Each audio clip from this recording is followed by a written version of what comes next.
I'm off. As I open the front door and call out to my mom, I start walking towards the train station. It takes about 10 minutes to walk from home to the station, even at a leisurely pace. I could ride my bike to the station, but it's easier to walk down the stairs in the park along the way, so I usually walk. Walking my usual route at my usual time, I meet the same people in the same places and exchange greetings. I'm naturally friendly and always smiling, so people often strike up conversations with me, and it has become a daily routine to chat with someone.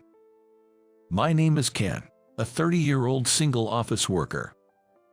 After graduating from a regional university, I returned to my hometown and now live with my parents and grandmother, a family of 4. Being an only child and having working parents, I grew up close to my grandma, and even when I was living alone in university, I always looked forward to her visits.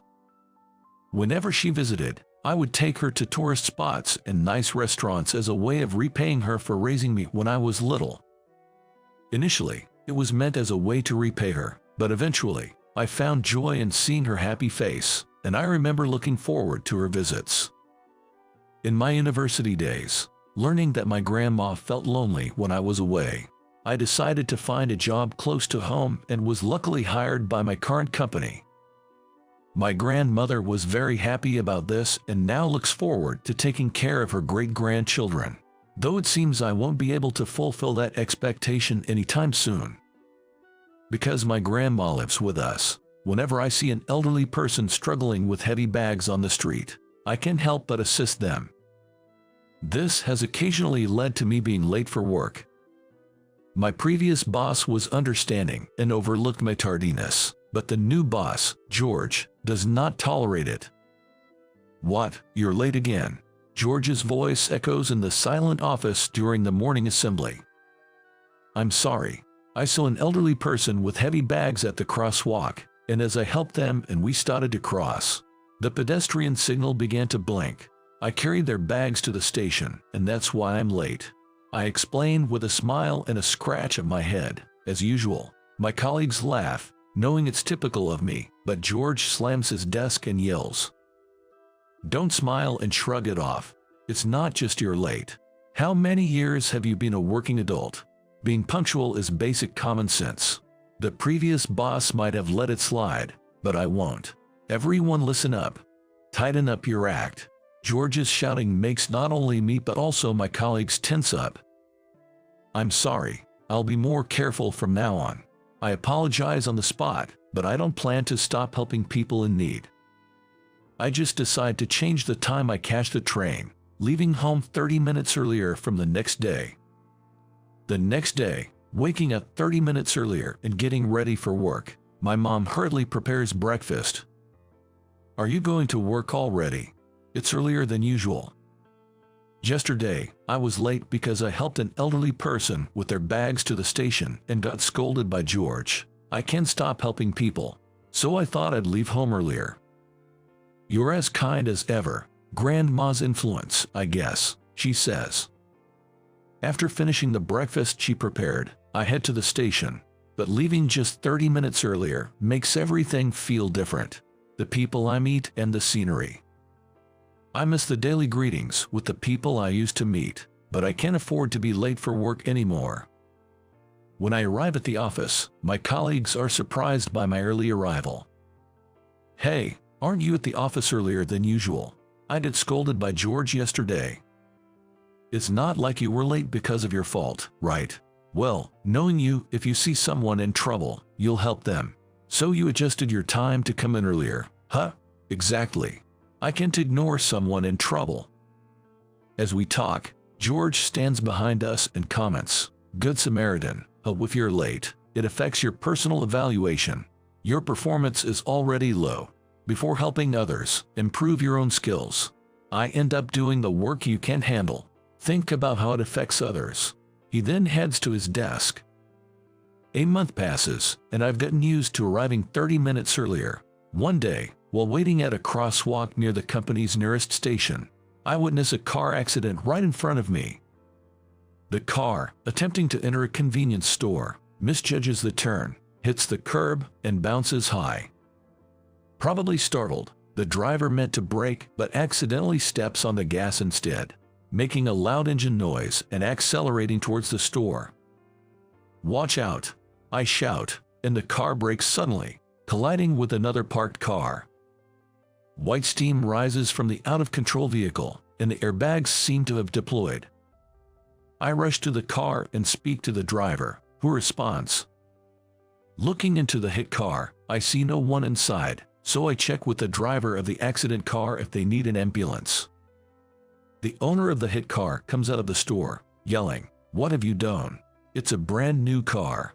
It wasn't intentional, and right now, her condition is more important," I say while addressing the driver in the car.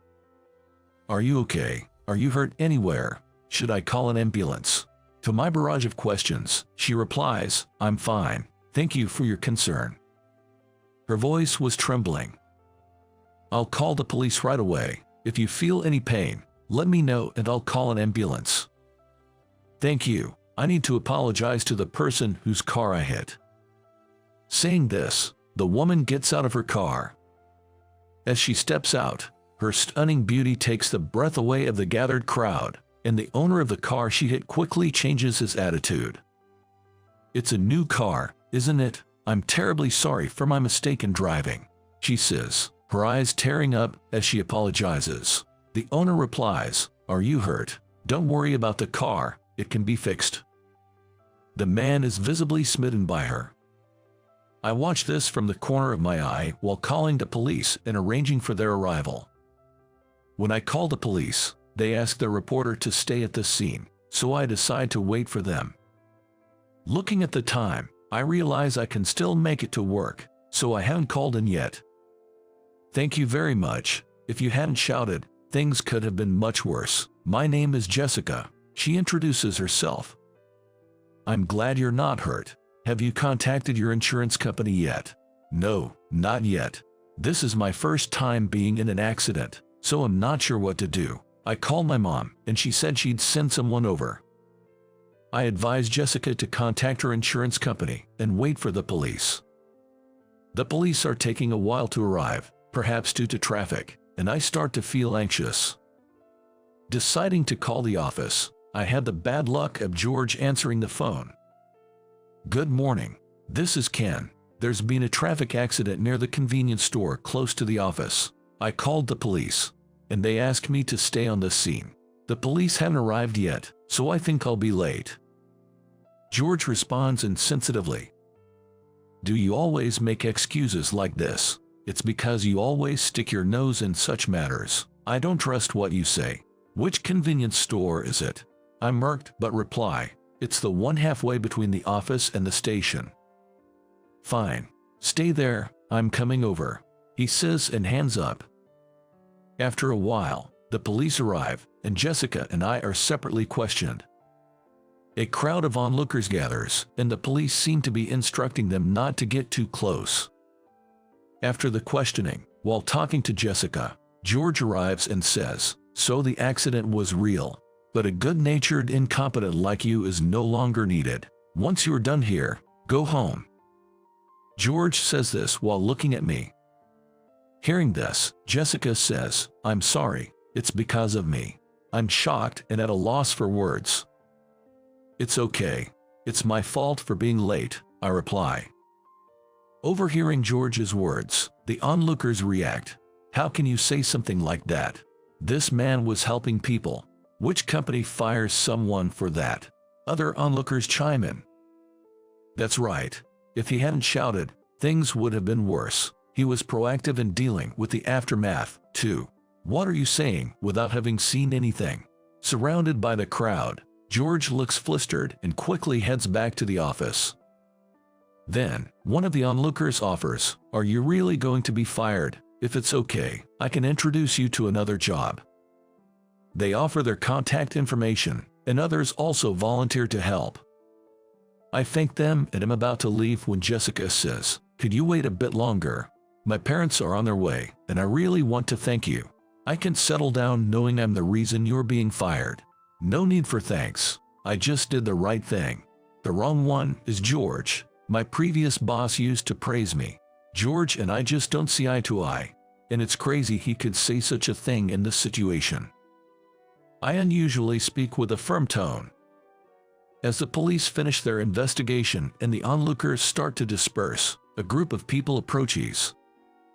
One of them spots Jessica and comes over. "Jessica, are you hurt?" "No, I'm fine. Please prioritize the repair and replacement car for the person I hit," she says, introducing the car owner. The man apologizes to the owner, and they exchange contact information and discuss compensation. Then, people who appear to be her parents arrive. They are looking like the epitome of elegance and wealth. Her mother rushes to Jessica. "Are you all right, Jessica? Are you injured?"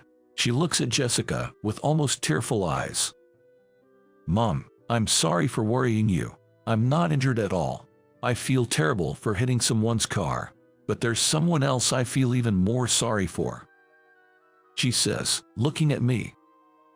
Being stared at by Jessica, I blushed and hurriedly said, No, don't worry about it. I was already thinking about quitting because of that boss, so I would have left sooner or later anyway." What do you mean?" Jessica's father asked her. "When the accident happened, he was the first one to come over and talk to me. He called the police for me and stayed by my side so I wasn't alone. He also advised me to contact the insurance company." Jessica explained what happened after the accident, saying, "It seemed we were told to stay here until the police arrived, but because of that, it looked like he was going to be late. His boss came here, and right on the spot, he said he was fired and went back to the office." Jessica, teary-eyed, explained how I ended up being fired. "I see. I understand the situation, but it's unacceptable to fire someone for helping others, if it's not too much trouble. Could you tell me the name of the company you work for?" her father asked, but I didn't feel like disclosing a company name. "The company has nothing to do with this." Refusing to mention the company's name, her dad noticed the company pin badge on my suit's lapel and said, "So, you're an employee of our company." Jessica and I exchanged glances. "President Smith, the pin you are wearing is our company's emblem. I'm not the president, but the owner," he said with a smile. "Thank goodness, Dad. Please help Ken. He's not at fault," Jessica implored, smiling at Owner Johnson, the owner. However, Owner Johnson said, "I'd like to help, but first, we need to understand why George said what he did. It's inappropriate for me, as the owner, to directly intervene. We need to investigate. Do you often arrive late?" he asked. I explained my reasons for being late in the past. "I see. You've been late because you were helping people in need. You mentioned earlier, and I agree, your actions weren't wrong. I could talk to President Smith and change the company rules, but first, we need to rescind your dismissal." Owner Johnson was willing to help, but I replied, "As long as George is my direct boss, I don't want to return. Even if George is transferred, it would be a hassle for him, so I'd rather resign and find another job. I don't want to lose an employee like you.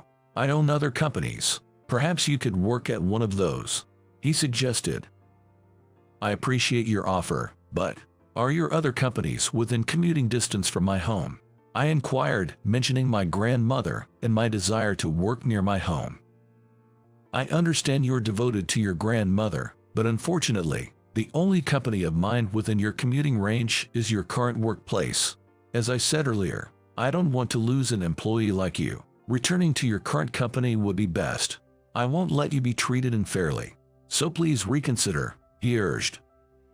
"I understand. However, I'm not confident I can meet your expectations. I think I'll head home for today." "Jessica, this isn't your fault. Please don't feel responsible," I said and headed home. When I got home, it was just before noon, and I could see my grandmother weeding the garden. I talked to my grandma. "Grandma, I'm home. Thanks for weeding. How about we go for lunch? After I finish eating, I can help you with the weeding," I called out to her. Surprised by my sudden return, my grandmother stood up, looking towards the source of my voice. "Oh, you are home early today. Are you feeling unwell?" she asked, her face showing both happiness and concern. She approaches me at the front door with a complicated look on his face. No, I didn't go to the office. There was a traffic accident, and while I was dealing with that, it seems I upset George. So, I decided to head home for the day. Seeing my dejected demeanor, my grandmother said, I see, that must have been tough. Well, today, I will treat you. So let's eat lots of delicious food, she said, welcoming me at the entrance. Classic grandma, always knowing how to handle me. I laughed, and we both entered the house, getting ready to leave. Having a meal with just my grandmother was a rare and enjoyable occasion. Her gentle manner of speaking and responses were amusing, and by the time we reached the restaurant, I felt much better and more energetic.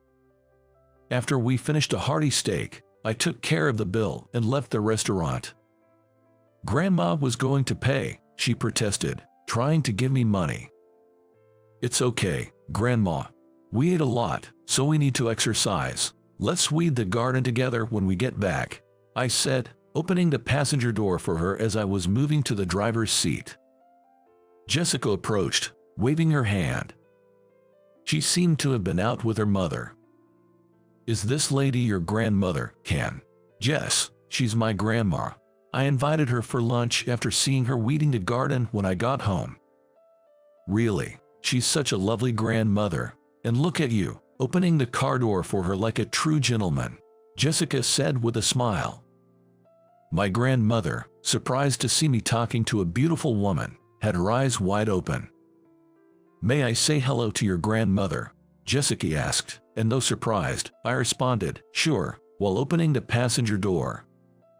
Grandma, this is Jessica. She wanted to greet you. As I spoke, my grandmother tried to get out of the car. No, Grandma, you can stay seated. My name is Jessica. I was helped by Ken this morning, she introduced herself. Oh, is that so? I thought you were Ken's girlfriend and got quite surprised. Ken has been kind since he was little. He's my pride and joy, my grandmother said.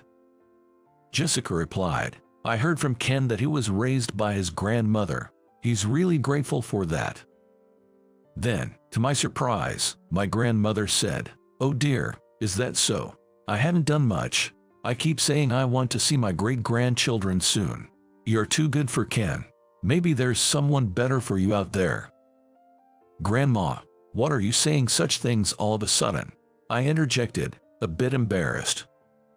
Jessica then playfully said, what? Ken doesn't have a girlfriend. Then, I might just have to apply for the position. Shocked by her comment, I quickly said, Jessica, please don't say things like that, even as a joke. Grandma might take you seriously. Grandma, let's go home and do some weeding. Well, Jessica, we're heading back now. After closing the passenger door, I took my seat in the driver's seat. As I drove off, I saw Jessica in the rearview mirror, waving until my car was out of sight. During the drive back, Grandma talked non-stop about Jessica, even sharing the story with my parents at dinner. I wish I had seen her. She seems to be Grandma's favorite, my mother commented. How did you meet her? My father inquired. I told my family about the morning's events, but the conversation turned tense when it came to my dismissal. That George at your company, isn't something wrong with him? What are you going to do from tomorrow? My father asked. There's no reason for you to be fired. What's the name of that manager? I'll call your company tomorrow and give them a piece of my mind, my mother said. They were visibly upset. Then I explained that Jessica's father was the owner of my company and that he offered to let me work at another one of his companies, but none were within commuting distance. Hearing this, my grandmother, who had been quietly sipping her tea, sadly asked, Ken, are you going to leave home again? Don't worry, Grandma. I turned down the offer because the companies are too far. I'll find a job that I can commute to from here, I reassured her. Hearing that, Grandma seemed relieved and sipped her tea again. Even though you did nothing wrong, why should you have to quit? I'm really upset about the idea of you quitting. That's right. The one who should be quitting is George. Both of them seemed quite worked up, so I calmed my parents down. Okay, both of you relax. I'll check how things are tomorrow. I'll contact a colleague and see what the atmosphere is like. I'll let you know tomorrow night, so don't be so angry. I went to my room, called my colleague, and told them about what George had said and that I would take the day off tomorrow. Then, my colleague called me. Hey, tough day. George left abruptly, so I was wondering where he went off to. He acted like nothing happened at work today. I'll let you know if I find out anything tomorrow. After saying that, he hung up. I lay in bed thinking about looking for a new job, but also remembered what Jessica had said to Grandma. Me, her boyfriend. That's clearly just lip service. What am I expecting? But Jessica, she's really beautiful. Rich and beautiful. It's a world too different for me to be a part of. Muttering this, I stared at the ceiling, and before I knew it, I had fallen asleep. I woke up in a panic to find it was the middle of the night and thought of going back to sleep, but I couldn't stop thinking about Jessica. Eventually, morning came, and I spent the morning sitting on the living room sofa in a daze. Then, Grandma sat next to me and asked seriously, "Ken, are you okay? Are you lovesick?" Lovesick? For a moment, I didn't understand what she was talking about, but then I burst into laughter when I realized what she meant. Lovesick? Grandma, I didn't get what you meant at first. Jessica is out of my league. She wouldn't be with someone like me. What she said yesterday was just her being kind. It got my heart racing, but she and I live in different worlds. Is that so? She's from a different world, like a foreign girl. Hearing this, I didn't want to drag the conversation out any longer, so I told her I was going for a walk to clear my head and left the house. Walking around the neighborhood on a weekday morning, something I hadn't done in years, I got greeted by many people. Most of them were elderly neighbors, all of whom I had helped with carrying things or other favors in the past, and they thanked me again for those times. I might have been fired for being too kind, but I felt reassured that I hadn't done anything wrong. As I was thinking of heading back, I received a text from my colleague. George was taken to the president's office by our manager, Connor. I think it's about your dismissal, the text said. Thanks for letting me know. If you hear anything more after George returns, please contact me, I replied, feeling a bit nervous. Back in my room, I kept glancing at my phone, anxious about any further messages from my colleague. Exhausted from lack of sleep and restless feelings, I fidgeted with frustration. Then, the notification sound for an email went off again. I checked my phone and read the email from my colleague. George came back. I gave your phone number to Connor when he asked for it, so he might call you soon. The email read, and just as I finished reading it, my cell phone rang. It's from the company, probably Connor, I thought as I answered the phone, and indeed, it was Connor. Ken, right. George seems to have fired you, but the company does not acknowledge that fact. After all, a manager does not have the authority to fire an employee. Please come to work as usual from tomorrow. I asked Connor in response to his words, what will happen to George? Kind as the rumors say, aren't you? Worrying about someone like him. He has requested a transfer, so we've decided to move him to another department from tomorrow. The manager's position will be vacant for a while, so I likely take over. Do you have any objections to me doing so? Connor said with a laugh. No, that's fine. I'll come to work from tomorrow. I hung up the phone and reported the news to my mother and grandmother, who were preparing dinner. My mother, looking relieved yet busy, said happily, that's good, or rather, it's only natural. Bring your suit and shirt, I'll iron them for you. At dinner, I told my father that I would be returning to work tomorrow, and he seemed relieved. As I was preparing for work in my room, an unknown number appeared on my phone and it rang. I wondered who it could be, and when I answered, it was Jessica. Hello, it's Jessica. I'm glad to hear you're returning to work tomorrow. How did you know that? My father heard from President Smith. Your kindness is well known at the company. I'm truly happy. Jessica seemed to be at a loss for words, so I said, "Please thank your father for his help.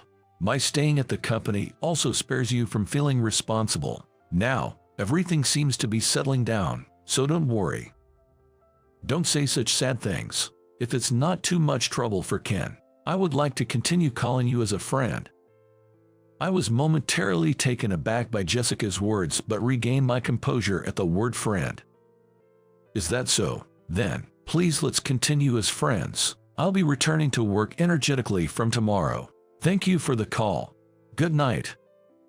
I hung up and went to get the suit and shirt that my mother had ironed for me.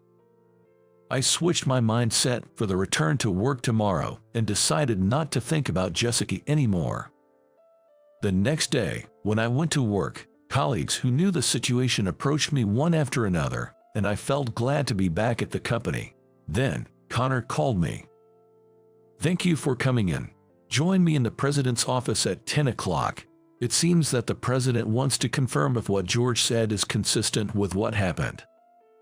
"Understood," I replied, and when the time came, went to the president's office with Connor.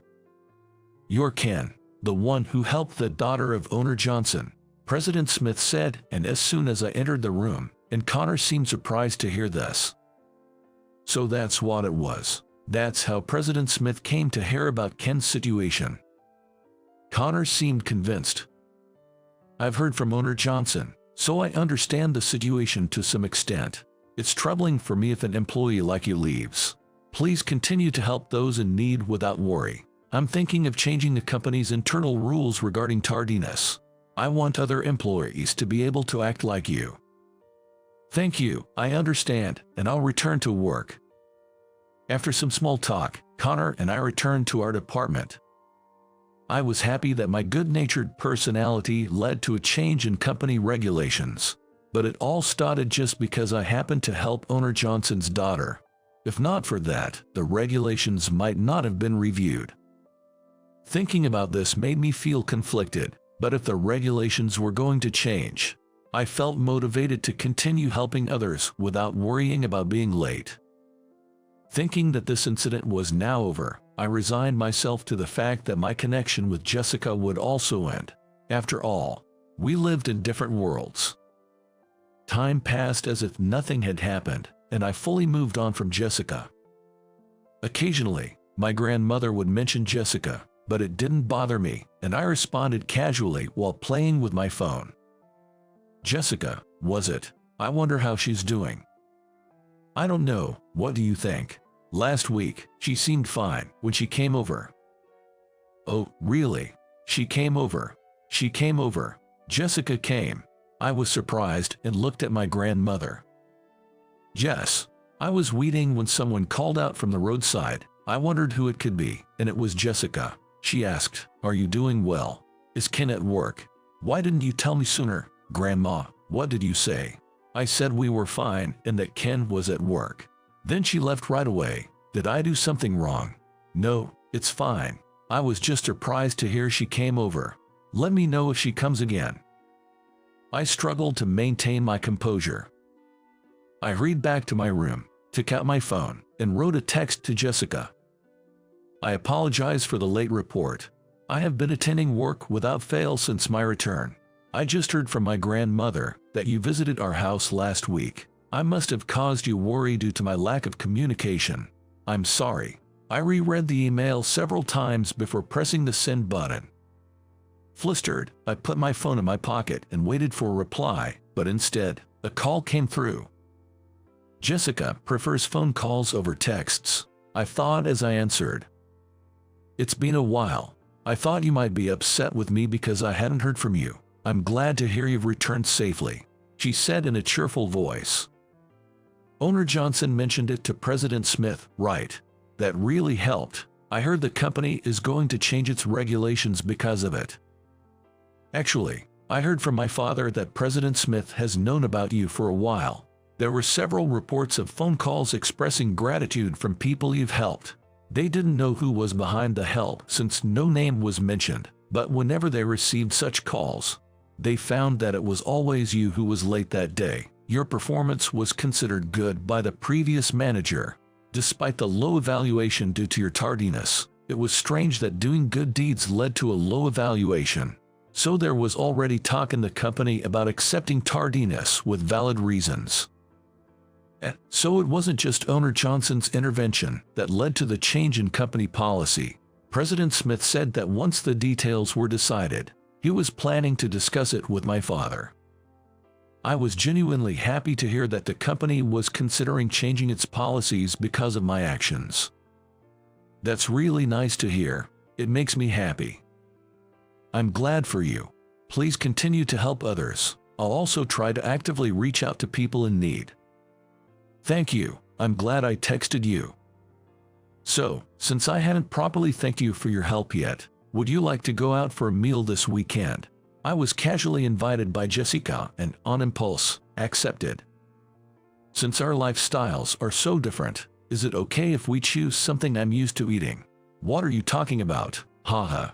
I work for a different company, unrelated to my father's business. My parents may be wealthy, but I don't have that much. Either of my brothers will likely take over the company. You won't get anything by dating me for the inheritance. Haha. Is that so? Too bad. Haha. Saying that, we both burst into laughter, decided on a place and time for our weekend meal, and then hung up the phone. Our dinner was at a tavern near the station. With Jessica by my side, I couldn't help but notice the jealous stares from the other male patrons. Feeling relaxed and happy with Jessica savoring the meal, I took the chance to ask when we could meet next and invited her on another date. I jokingly asked if I could bring my grandmother along, and to my surprise, Jessica readily agreed. It didn't take long for me to develop a fondness for her. Thinking how nice it would be if the day came soon when my grandmother could take care of our great-grandchildren, I enjoyed our delightful time together.